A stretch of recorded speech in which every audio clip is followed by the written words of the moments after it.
Hi everyone, welcome back to our channel Venimas Official. Hope everyone is doing good. మీలో ఎవరైనా మన channel first time చూస్తూ ఉంటే subscribe చేసుకోండి. చేసుకున్న వెంటనే పక్కన ఉన్న బెల్ ఐకాన్ క్లిక్ చేయండి. క్లిక్ చేసి ఆల్ నోటిఫికేషన్ సెలెక్ట్ చేయండి.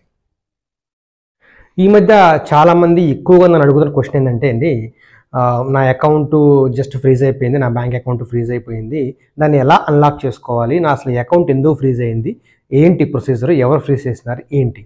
సో ఆ ప్రొసీజర్ ఏంటి, అకౌంట్ ఎందుకు ఫ్రీజ్ అవుతుంది, మనం దాన్ని ఎలా అన్లాక్ చేసుకోవాలి, అసలు అన్లాక్ అవుతుందా లేదా, అంటే అన్ఫ్రీజ్ అవుతుందా లేదా, ఏంటి అనేది ఈరోజు మనం వీడియోలో చూద్దాం. నార్మల్గా అండి ఏమవుతుందంటే, యాక్చువల్గా ఒక సైబర్ క్రైమ్ జరిగినప్పుడు ఏంటంటే, ఎవరైతే కేసు రిజిస్టర్ చేస్తారో, రిజిస్టర్ చేసిన వెంటనే ఏమవుతుందంటే, ఆ సైబర్ క్రైమ్ డిపార్ట్మెంట్ వాళ్ళు ఏం చేస్తారంటే, ఆ అకౌంట్ ఏ అకౌంట్ అయితే వాళ్ళు ఇచ్చారో ఆ అకౌంట్ని ఫస్ట్ ఫ్రీజ్ చేస్తారు.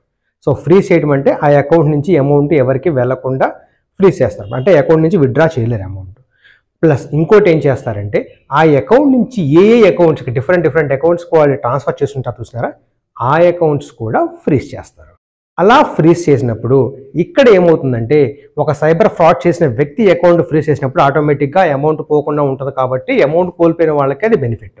At the same point of time ఆ వ్యక్తి ఎవరెవరికో ట్రాన్స్ఫర్ చేస్తుంటే, అంటే ఒక అకౌంట్ నుంచి ఒక అకౌంట్కి వెళ్ళి మళ్ళీ ఆ అకౌంట్ నుంచి ఇంకో అకౌంట్కి వెళ్ళినప్పుడు, సో అది డిఫరెంట్ అకౌంట్స్కి వెళ్ళిపోయి ఉంటుంది ఆల్రెడీ. సో ఆ డిఫరెంట్ అకౌంట్లో ఎవరో తెలియని వాళ్ళు, అమాయకులు, మనలాంటి వాళ్ళు చాలామంది ఉంటారు. సో మనకు తెలియకుండా, మనకేమీ తెలియకపోయినప్పటికీ మన అకౌంట్ ఫ్రీజ్ అయిపోతుంది. కారణం ఏంటంటే, ఎవరో ఎక్కడో సైబర్ క్రిమినల్ అకౌంట్ ఫ్రీజ్ అయ్యి ఆ అకౌంట్ ద్వారా పక్క వాళ్ళకి వచ్చిన అమౌంట్ మనకు రావడం వల్ల మన అకౌంట్స్ ఫ్రీజ్ అయిపోయింది అన్నమాట. ఎగ్జాంపుల్గా చెప్పాలంటే, మీకు ఒక వ్యక్తి ఇక్కడి నుంచి నాకు అమౌంట్ వేసినాడు, నేను నాకు తెలిసిన వాళ్ళకి ఒక 2-3 అమౌంట్ వేసినాను అనుకోండి.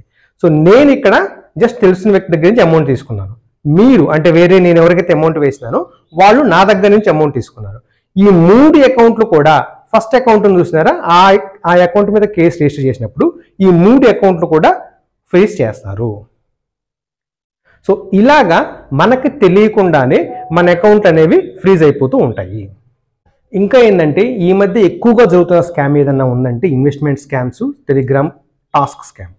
సో ఈ టాస్క్ స్కామ్లో ఏమవుతుందంటే, చాలామంది ఇంకొంతమంది నాకు చెప్పారన్నమాట, నేను చాలా ఇంటెలిజెంట్ ఫెలోని, వాళ్ళు ఫ్రీ టాస్క్ ఇచ్చినప్పుడు చేసినాను, నాకు అమౌంట్ వచ్చింది, నేను డబ్బులు ఏమన్నారు, నేను డబ్బులు వేయకుండానే అమౌంట్ తీసుకొని పక్కకు వచ్చేసానని చెప్పేసి చెప్తారు.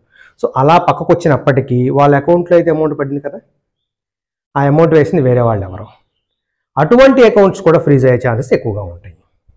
ఓకే అండి, ఇప్పుడు మనము ఈ అకౌంట్స్ ఫ్రీజ్ అయిన తర్వాత ప్రొసీజర్ ఏంటి, మనం అసలు ఏం చేయాలి, ఎందుకంటే మనం ఏమీ చేయలేదు, ఎవరో ఎక్కడెక్కడో కేసు రిజిస్టర్ చేసుకునేస్తే ఆ అకౌంట్ మనకేమీ తెలియకుండా మన అమౌంట్ ఇక్కడ ఫ్రీజ్ అయిపోయింది, మన అకౌంట్ ఫ్రీజ్ అయిపోయింది. మనం ఏం చేయాలి, దీనికంటూ ఒక పర్టికులర్ ప్రొసీజర్ ఇప్పటిదాకా అయితే సైబర్ క్రైమ్ డిపార్ట్మెంట్ వాళ్ళు ఏమీ ఇవ్వలేదండి. కానీ మనం చేయాల్సిన పని ఏంటంటే, మన అకౌంట్ ఫ్రీజ్ అయిన వెంటనే బ్యాంకును అప్రోచ్ అవ్వాలి. బ్యాంకును అప్రోచ్ అయిన తర్వాత వాళ్ళు మీకు ఏ స్టేషన్ నుంచి ఈ అకౌంట్ ఫ్రీజ్ అయింది, అంటే ఏ సైబర్ క్రైమ్ స్టేషన్ నుంచి ఈ అకౌంట్ ఫ్రీజ్ అయిందో మీకు ఇన్ఫర్మేషన్ ఇస్తారు. ఆ సైబర్ క్రైమ్ స్టేషన్కి మీరు మెయిల్ ద్వారా కానీ లేదా డైరెక్ట్గా కానీ వెళ్ళి రిటర్న్ కంప్లైంట్ ఇవ్వాలి. రిటర్న్ కంప్లైంట్ ఇచ్చిన తర్వాత వాళ్ళు నోటిఫై చేసుకునేసి, ఈ అకౌంట్ ఎటువంటి ఇల్లీగల్ యాక్టివిటీ జరగలేదు కాబట్టి సో మాకు ఈ అకౌంట్ అన్ఫ్రీజ్ చేయొచ్చు అనేసి ఒక ఆర్డర్ వాళ్ళు రిలీజ్ చేసే అవకాశం ఉంటుంది. కానీ మీరు నోటిఫై చేయకపోతే మాత్రం వాళ్ళు ఖచ్చితంగా అన్ఫ్రీజ్ చేయరు. అండ్ మనకి ఇక్కడ ఇంకా వేరే ఆప్షనే లేదండి ప్రస్తుతానికి.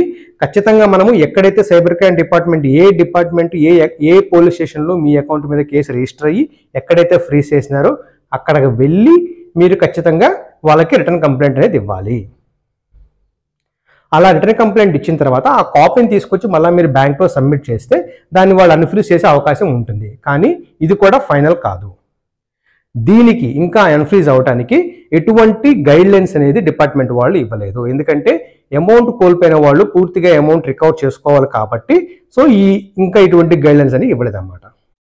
సో గుర్తుపెట్టుకోండి, ఒకవేళ మీ అకౌంట్ హోల్డ్ అయితే, ఫ్రీజ్ అయితే, ఫస్ట్ మీరు బ్యాంకుని అప్రోచ్ అయ్యి అక్కడి నుంచి డైరెక్ట్గా వెళ్ళి ఎక్కడైతే మీ అకౌంట్ ఫ్రీజ్ చేసినారో ఆ స్టేషన్కి వెళ్ళి మీరు రిటర్న్ కంప్లైంట్ ఇవ్వండి. సో మీకు అర్థమైంది కదండి, ప్రస్తుతానికి ఈ ఒక్క ఆప్షన్ మాత్రమే మనకి ఉంది. ఇంకా ఏదైనా అదర్ ఆప్షన్స్ డిపార్ట్మెంట్ వాళ్ళు రిలీజ్ చేసినప్పుడు నేను మీకు అప్డేట్ ఇస్తాను. ఈ విషయాన్ని అందరికీ షేర్ చేయండి, సో అందరికీ తెలుస్తుంది నెక్స్ట్ ప్రొసీజర్ ఏంటి అనేసి. Thank you for watching.